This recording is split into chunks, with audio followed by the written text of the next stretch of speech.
Artis Jessica Iskandar tengah dihadapi dengan masalah sulit. Dampak menjadi korban penipuan hingga 9,8 miliar rupiah, Jedar kini justru mengalami kesulitan ekonomi. Istri Vincent Verhaak ini mengaku dirinya mengalami kesulitan untuk membayar cicilan, seperti saat ada tagihan rumah masuk dan adanya panggilan dari pihak bank yang membuatnya stres dan kebingungan untuk membayar sejumlah cicilan yang tampaknya kian membengkak. Sungguh malang. Niat hati ingin memutar uangnya dengan berbisnis rental mobil untuk memenuhi kebutuhan rumah tangga serta membayar cicilannya, Jedar justru diduga malah kena tipu.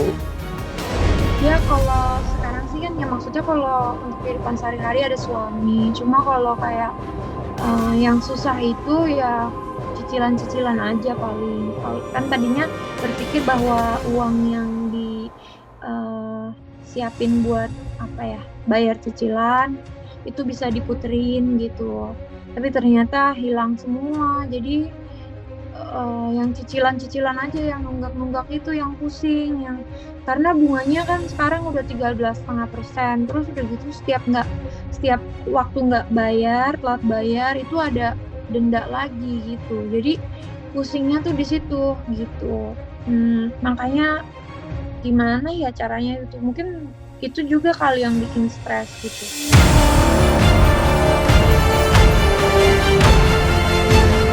Bak jatuh tertimpa tangga, sudah menjadi korban penipuan dan mengalami kerugian yang sangat besar, di mana hingga kini sebanyak 11 mobil mewah miliknya belum diketahui keberadaan dan nasibnya.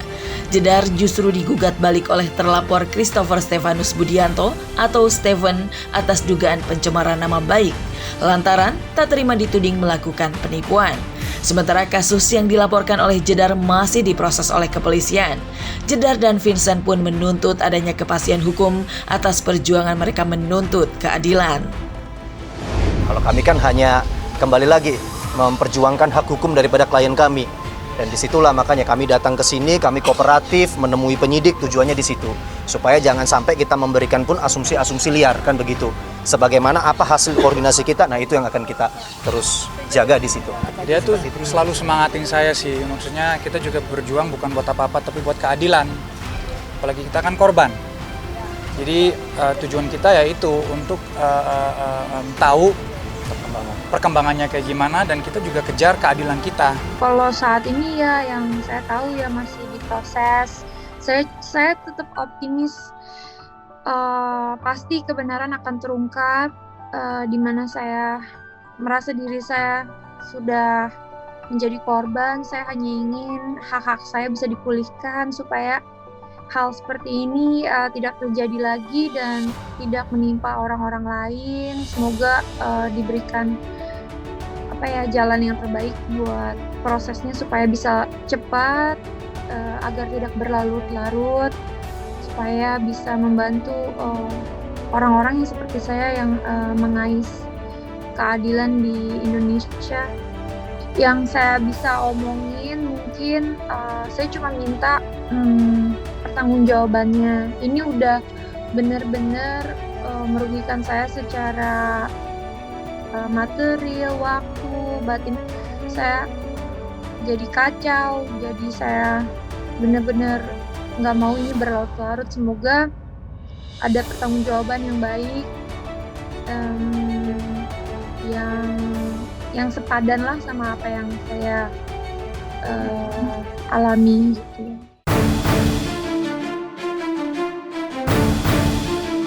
Dampak tertipu hingga rugi miliaran rupiah, kehidupan Jessica Iskandar berubah drastis. Tak hanya mengalami kesulitan ekonomi dan kesulitan membayar cicilan, Jedar pun dibuat stres hingga jatuh sakit. Diakui ibu dua anak ini bahwa ia mengalami sakit kepala dan tiroidnya naik karena terus memikirkan kasus penipuan yang menimpanya. Bahkan kondisi kesehatan dan psikis Jedar yang terganggu itu pun juga berimbas kepada sang buah hati, Baby Don yang membutuhkan ASI dari ibundanya. Namun Jedar kesulitan memberikan ASI karena dirinya mengkonsumsi obat karena sedang sakit. Mohon maaf sebesar-besarnya karena saya sedang drop lagi, jadi saya sakit kepala, saya nggak bisa ikut.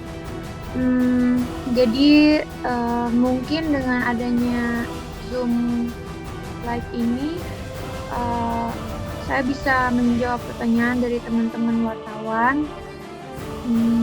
mengenai Bertanya. kasus yang saya alami. Tapi yang pasti keadaan saya lagi tidak memungkinkan untuk datang karena saya merasa kepala saya pusing, tiroid saya naik gitu. Jadi saya nggak bisa terlalu capek. Iya, saya juga karena sekarang minum obat, jadinya ASI-nya kebetulan yang saya pompa harus dibuang karena kan obatnya bisa mempengaruhi ASI, jadi nggak baik buat bayi. Jadi sementara ini bayi Baby Don masih minum Stok ASI. ASI yang lama. Kayak hari ini saya pompa, jadi cuma sedikit aja yang bisa keluar karena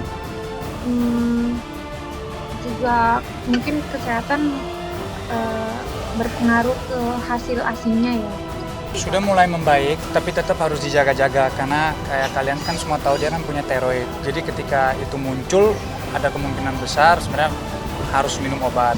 Tapi kan dia lagi menyusui eksklusif ASI. Jadi kalau konsumsi obat itu kan ngaruh ke bayinya Baby Don. Jadi ya lebih baik gimana caranya dia harus tetap tenang dan jangan stres.